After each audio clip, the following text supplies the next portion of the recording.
Senior صوبائی وزیر مریم اورنگزیب کا کہنا ہے کہ ذہنی مریض کے ساتھ صرف ذہنی ڈاکٹر مذاکرات کر سکتا ہے۔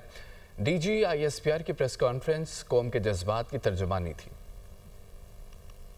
D G I S P R جب بھی گفتگو کرتے ہیں تو اس کا مقصد یہ ہوتا ہے کہ معاملہ جو ہے وہ کسی نہ کسی طرح ملک کی قومی سلامتی کے ساتھ جڑا ہے، اور جس طرح انہوں نے اس دن پریس ٹاک میں وہ تمام شواہد دکھائے جو کہ بانی پی ٹی آئی کے ساتھ منسلک ہیں اور براہ راست ان کے ساتھ جڑتے ہیں، یہ سلسلہ تو ہم 2013-14 سے دیکھ رہے ہیں۔ جو غلیظ گفتگو، جو بدتمیزی کسی بھی حکومت کے خلاف ہو سکتی ہے وہ انہوں نے کی تھی۔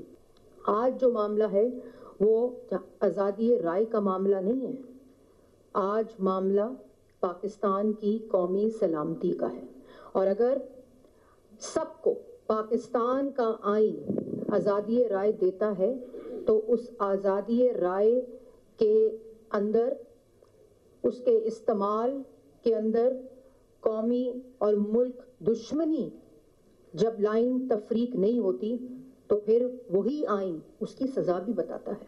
ایک ذہنی مریض کے ساتھ صرف ذہنی ڈاکٹر مذاکرات کر سکتے ہیں، یہ وہ فورن فنڈنگ بول رہی ہے جو بھارت اور اسرائیل سے لی ہوئی ہے۔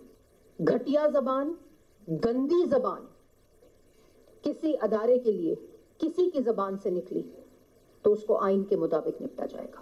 جو اس کے سہولت کار بنتے ہیں، جو ملک کے خلاف یہ بیانیاں بناتے ہیں، زیرو ٹالرنس ہے ان کے خلاف۔